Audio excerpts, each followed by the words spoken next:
Bonjour et bienvenue sur France 24 et sur Radio France Internationale. Nous sommes à Dakar. Notre invité est Khalifa Sall. C'est l'ancien maire de Dakar et l'un des leaders de l'opposition au président Macky Sall. Bonjour à vous. Bonjour. Avec moi pour cette interview, Charlotte Idrac de RFI. Bonjour Khalifa Sall. Bonjour Charlotte. Monsieur Sall, le 23 janvier doivent se tenir normalement des élections locales. Ce sont les premières élections depuis la réélection de Macky Sall en 2019. Est-ce qu'à vos yeux, c'est déjà une sorte de répétition générale, de premier tour, si j'ose dire, de l'élection à venir en 2024 ? Beaucoup de gens le pensent ainsi, beaucoup de gens le disent, le clament.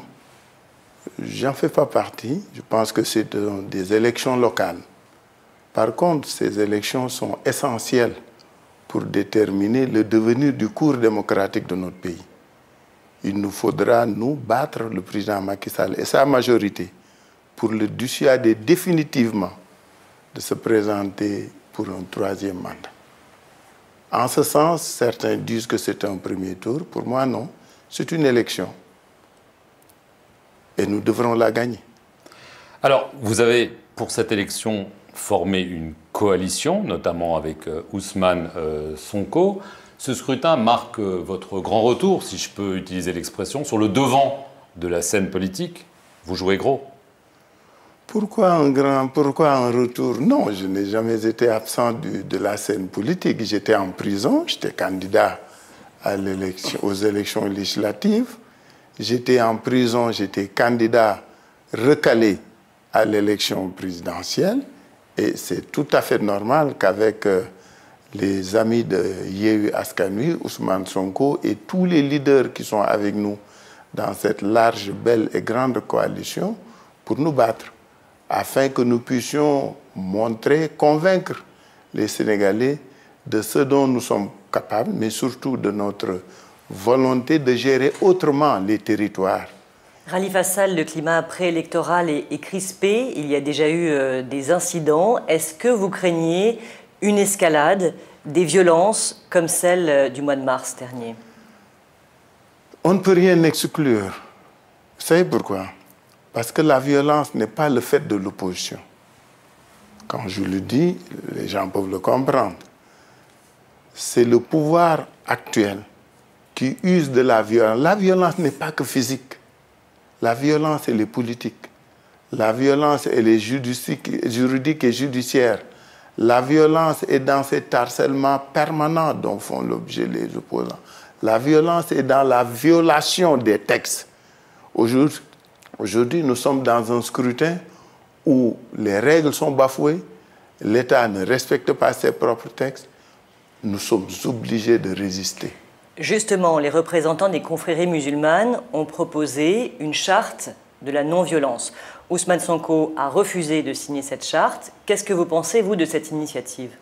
Oui, Ousmane Sonko a le droit d'exprimer sa position. Il se trouve que cette initiative, nous la louons.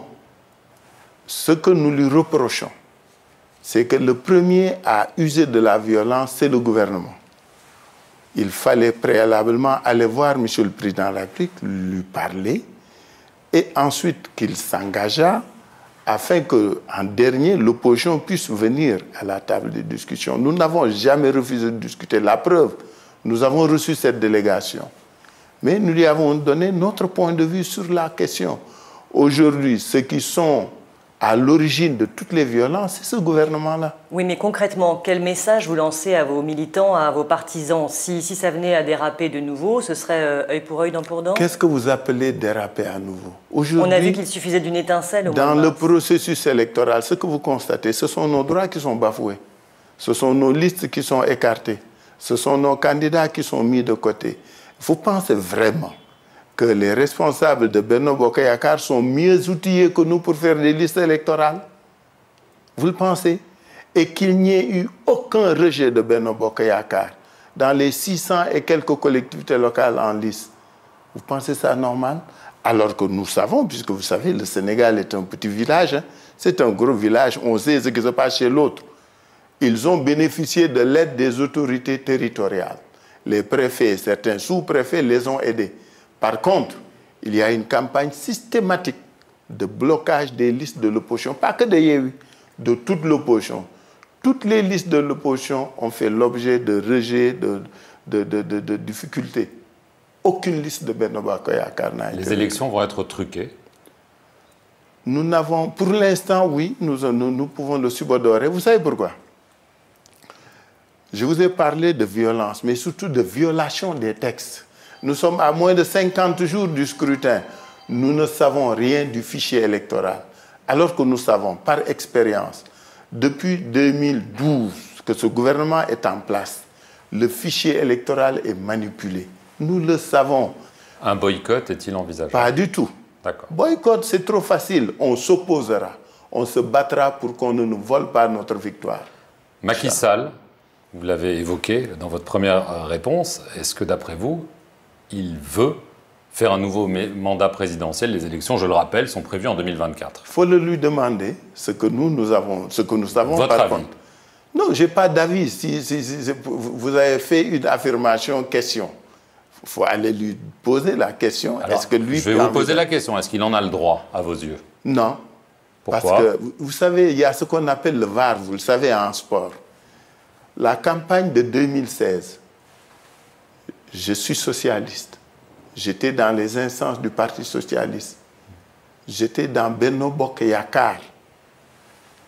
L'argument massu, puisque nous avions eu le précédent avec le président Wade, vous vous souvenez de la conjonction de coordination et donc, et plus la virgule, cette fois-ci, ce n'est pas ça qu'on a. C'est le président lui-même qui a dit que nul ne peut faire plus de 2 mandats, nul ne peut faire. Et lui et tous ses partisans ont dit que c'était vraiment l'argument massu. Parce que moi, j'ai fait voter contre. J'ai voté contre ce. Alors que j'étais dans le Parti socialiste et j'étais dans Benno Bokk Yakaar. Parce que j'avais dit qu'il fallait aider au respect, veiller au respect de la parole publique. Donc aujourd'hui, sinon on croit ce qu'a dit le président, ce qu'ont dit ses suppos collaborateurs et autres, et les enrichements sont là, hein, normalement, il ne devrait pas pouvoir. Les Sénégalais vont l'accepter s'il le fait? Jamais, il n'est même pas question. Le président Macky Sall veut rétablir le poste de Premier ministre qu'il avait supprimé lui-même il y a environ 2 ans et demi, après sa réélection en 2019. À l'époque, l'opposition était vent debout contre cette suppression. Donc on peut imaginer que vous êtes plutôt satisfait aujourd'hui du retour de ce poste? Nous n'avons aucun sentiment ni aucun avis vis-à-vis de ça, puisque ça ne présente pas d'intérêt pour nous. Le président n'a même pas jugé utile, nécessaire de nous expliquer pourquoi après 20 mois, après qu'il ait supprimé le poste il y a 20 mois, qu'il le rétablit sans même nous le dire. Un petit message aux Sénégalais pour dire, écoute, j'avais préconisé le fast track, ça avait marché, ça n'a pas marché, mais pour X raisons, je remets le poste. Les Sénégalais ont au moins l'impression que leur président leur parle. Le président n'a même pas à le faire. C'est un communiqué du Conseil des ministres qui nous a dit le poste est rétabli. Aucun commentaire.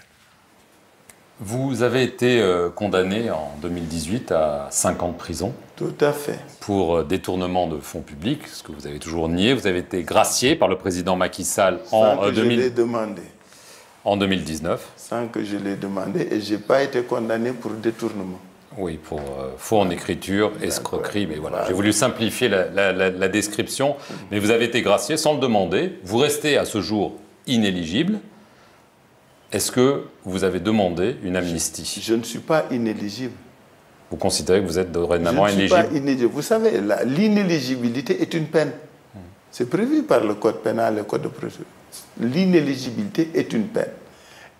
C'est une peine complémentaire qui doit être prononcée par un juge.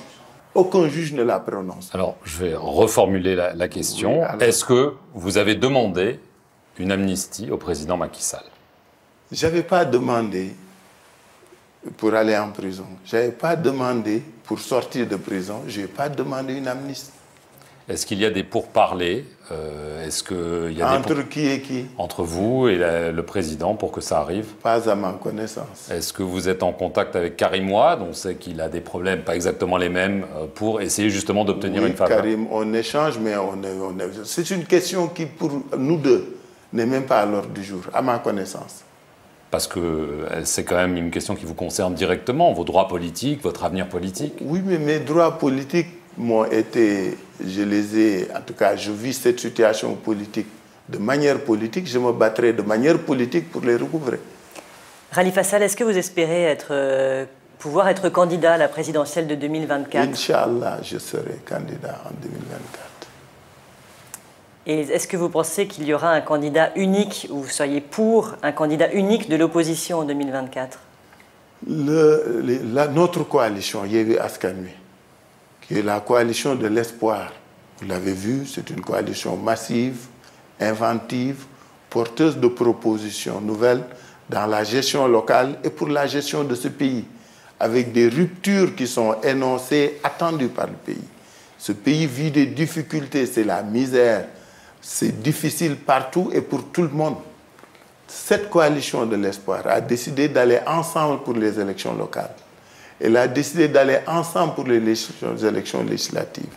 Nous gouvernerons ensemble et pour la présidentielle, c'est la pluralité qui est préconisée. Donc vous pourriez être candidat, Ousmane Sonko pourrait être candidat? Oui, c'est préconisé.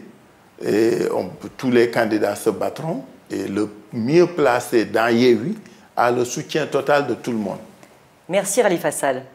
Je vous en prie. Et merci à vous de nous avoir suivis pour cet entretien sur France 24 et RFI.